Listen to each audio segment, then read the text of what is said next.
time I watch a new season of Voltron, I always think to myself, this show keeps getting better and better, and Season 6 is no exception. Some really major events take place in this season, the first of which I want to talk about is Krolia, Keith's mother. Season 5 left us hanging when Keith finds out that Krolia is his mother. Since Season 1, Keith has been trying to find out what happened to his mother, and now we meet her. And we already know that she is Gora. We know that he is half Gora because his father was a human. Krolia's past and her story about how she met Keith's father unravels to the audience in the episode Razor's Edge. In this episode, Keith and Krolia, now son and mother duo, journey to the Quantum Abyss. According to Krolia, the Quantum Abyss is a part of the galaxy where dense neutron stars orbit even larger dark stars. In the Quantum Abyss, planets and other celestial bodies are being pulled and torn in different directions. It's a chaotic, ever-changing environment, and the presence of such massive objects has unusual effects on gravitational waves and space-time itself. Now, after that really long-winded explanation, the important part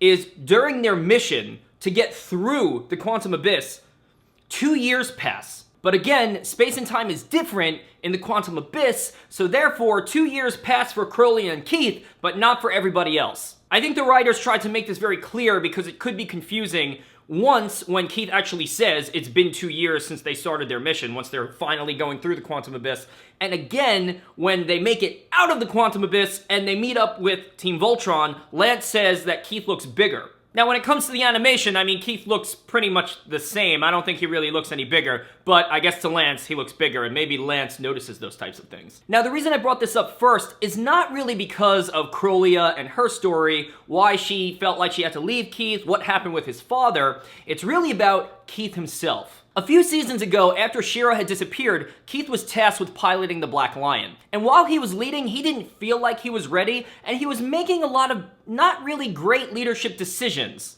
In a very Keith fashion, he was letting his anger get the best of him, and he was making decisions that were really just based on his anger, but was putting the team in jeopardy or danger. When Keith learns about his Gora heritage, he leaves Team Voltron and joins the Blade of Marmora. It's the time he spent with the Blade of Marmora and everything he learned with them, and the 2 years he spent with Krolia, now having wisdom, that makes him the amazing leader that he is in this season. Because when Keith finds himself in a place where he has to once again lead Team Voltron, just like Shiro had predicted, he is a different leader. He leads with confidence and he makes some really great strategic decisions, like when he asks Karan to blast the rock that they're pinned against so that they can get free. That is not something that Keith would have been able to do originally before he joined the Blade of Marmora and these 2 years with his mother. Because I believe he always emotionally had the strength to do it. He always had that emotional strength, but he didn't have the wisdom, and that's what he has now. The second really important question that we've wanted to have answered for a while now is whether Prince Lotor actually is turning over a new leaf, or is he manipulating the team? And it may not have been obvious to the Paladins, but I think it was pretty obvious to us because all he was talking about was quintessence, quintessence. He wants to spread peace by using quintessence. You know, I knew a guy who was really obsessed with quintessence. Do you know who that is?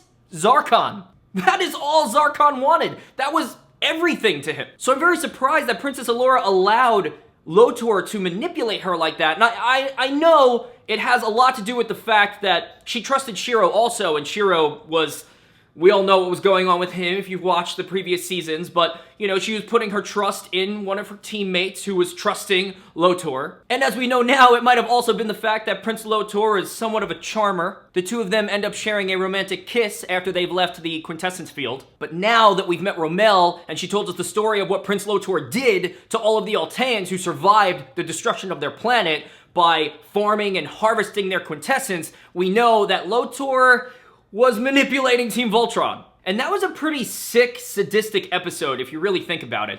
Prince Lotor took these Altean refugees, convinced them that he wanted to help and save them, brought them to a remote planet where basically nobody can contact them, farmed them, harvested them, stole their life force, quintessence, which would eventually individually kill them after all their quintessence has been drained.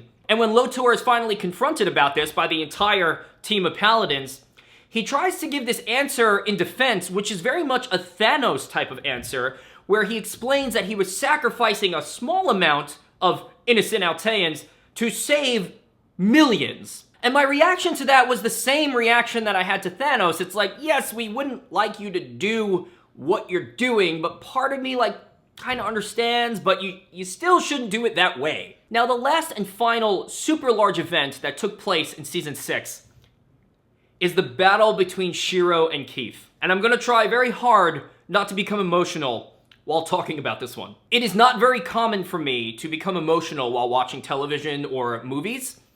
This was tough. So in this season, Season 6, we find out what happened to Shiro. We find out why Hagar is able to see through his eyes. And that's because we find out Shiro is actually a clone, and he's been dead since Season 2. In Season 2, when he battles Zarkon, he actually never comes back to the real world. His body is never found. And in Season 3, we see him escaping. We see him escaping Agora's ship. That's not actually him, that's a clone. And that's the Shiro that we've known since Season 3 and on. And now we see Hagar actually take him over. She's controlling him completely. So now that Hagar has control over Shiro's body, she uses him to basically rescue Prince Lotor from the Paladins, because they know about his sinister past now. And Shiro brings Prince Lotor through a wormhole back to her, but Keith follows, and he's the only one who's able to make it through the wormhole to go after them. And since she knows Keith will do anything to save Shiro, she sends him to the facility where his clones are being made. And that's where Keith and we as an audience find out what actually happened to him. And this leads to, in my opinion, the most epic fight scene in all of Voltron Legendary Defender. The Black Paladin versus the Red Paladin. Shiro versus Keith. The leader versus the Paladin that the leader said could lead the team once he's gone. It's an amazing battle. The animation is great. You feel the emotion because you know now at this point how Keith feels about Shiro. And in this season, we've seen how Shiro has affected Keith's life, how he believed in him, how Shiro is actually wearing Keith's father's clothes. And now the best part of this entire scene, the best part of this fight, is Shiro has Keith pinned, and Keith says, "Shiro, please, you're my brother, I love you." And at that part, I was like, oh. Now I don't know about all of you, but that part got to me a little bit, and that's when Keith actually takes the upper hand and cuts off Shiro's arm, his robot arm.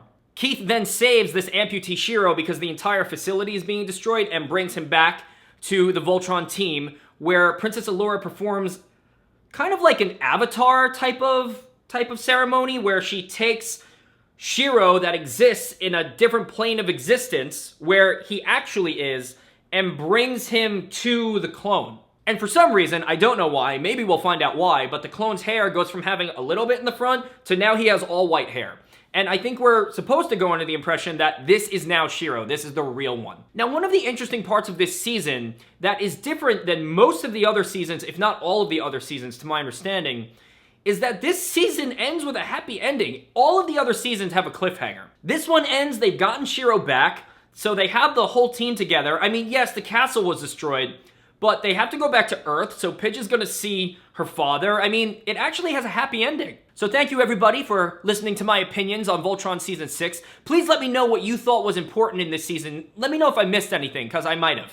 Do you have any theories for Season 7? Please share them in the comments section. We can have a conversation about it, because I have theories of my own. And if you're at this point in the video, I can only assume that you liked it. And if you do, please don't forget to subscribe to my channel. You can also follow me on social media. They're gonna show up right here like they do in all of my other videos, like right in this general area. And I'm very excited for Voltron Legendary Defender Season 7. I am going to do another video once that comes out. I always binge watch it. So guys, take care, enjoy yourselves. Thank you very much. I'll see you later.